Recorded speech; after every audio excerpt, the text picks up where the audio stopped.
मरार माली समाज द्वारा प्रदेश के भीतर अपने समाज के उत्थान और बेहतरी के काम के लिए संगठन बनाया गया है, जिसको लेकर कार्यकारिणी घोषित की गई है। जिस विषय पर भारतीय जनता पार्टी के जिला अध्यक्ष और अब प्रदेश मरार माली महासभा के प्रदेश अध्यक्ष रामकिशोर कावरे ने प्रेस वार्ता के दौरान विस्तार से जानकारी दी कि किस तरह से मरार माली संगठन महासभा काम करेगी और आगामी दिनों में उनकी क्या रणनीति होगी।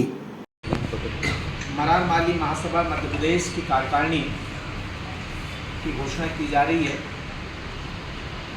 मरार माली महासभा का गठन समाज के उत्थान के लिए और समाज में हो रही त्रुटियों को दूर करने के लिए यह हमारा महासभा का गठन हुआ है। महासभा का गठन का जो मूल उद्देश्य है, हमारे अपने प्रेरणा स्रोत महात्मा ज्योतिराव जी फुले जी ने 1848 में जिस शिक्षा की क्रांति का अलग जगाने का काम किया था और इस देश में पहली शिक्षिका अपनी पत्नी को बनाकर महिला को सम्मान देने का काम किया था, आज वो समाज कहीं ना कहीं शिक्षा से अलग है और जो जागरूकता होनी चाहिए वो जागरूकता अभी कमी है। उस जागरूकता को लाने के लिए उनको प्रेरणा मानते हुए आज के समय के नए टेक्नोलॉजी के माध्यम से हम सब लोग अपने समाज के उन बच्चों को एक नया प्लेटफॉर्म देने का काम करेंगे ताकि वो शिक्षा के क्षेत्र में आगे बढ़ सके। उनको रास्ता देने का हम लोग काम करेंगे।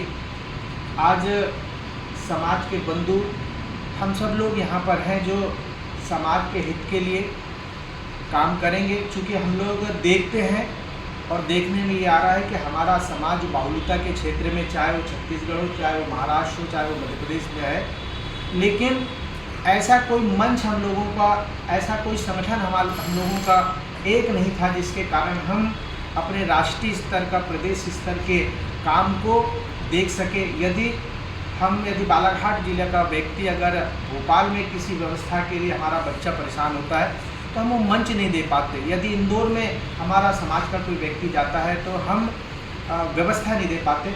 इन व्यवस्थाओं को लेकर हम इस रचना में निकले हैं। समाज के सारे चीज़ को सारे जिलों में चिन्हित करेंगे और जो समाज में समाज सेवा करने वाले ऐसे व्यक्ति हैं उनको समाज हित में जोड़ेंगे और जोड़ते हुए हम अपने समाज के लोगों के लिए काम करेंगे।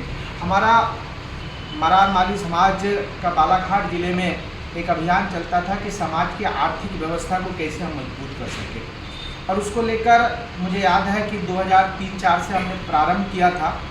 हम 3 जनवरी को माता सावित्री फुले जी के जयंती के अवसर पर हम लोग परिचय सम्मेलन करते थे और ऐसे गरीब परिवार की बेटियों को, जो परिवार शादी नहीं करा सकता था, ऐसे परिचय सम्मेलन करके चिन्हांकित करते थे और 11 अप्रैल को महात्मा ज्योतिराव जी फुले जी के जयंती के अवसर पर हम सामूहिक विवाह करते थे। एक समाज में संदेश देने का भी काम करते थे और अर्थ कैसे बच सके, कैसे अपने समाज के पैसे को हम बचा सके और उस विवाह को सामूहिक रूप से कैसे कर सके, ऐसा हम करने का काम करते थे। वो भी कहीं ना कहीं किसी न किसी रूप में थोड़ा सा कम हुआ है। ये इस संगठन के माध्यम से हम लोग उस व्यवस्था को भी आगे बढ़ाने का काम करेंगे। हम सामाजिक दृष्टि से इस बात को देखते हैं और सरकार के माध्यम से भी इस बात को देखते हैं कि जो बच्चे 75% लेकर आता है उसको सरकार उनके मनोबल को बढ़ाने के लिए लैपटॉप की व्यवस्था करती है। ऐसे ही हम लोग भी 8वीं 10वीं और 12वीं के बच्चों के लिए चूँकि आज का कंपटीशन इतना ज़्यादा हो गया कि 75% बहुत मायना नहीं रखता। हमने तय किया है कि 90 और 95% के ऊपर जो बच्चे लेकर आएंगे उनको प्रोत्साहित हम लोग सामाजिक प्रदेश स्तर का हम फूले सम्मान के माध्यम से, अगर हमारी बेटी ज़्यादा अंक ले रही, 95% से ऊपर ले रही है, तो सावित्री फूले सम्मान के माध्यम से हम उनको सम्मानित करने का काम करेंगे।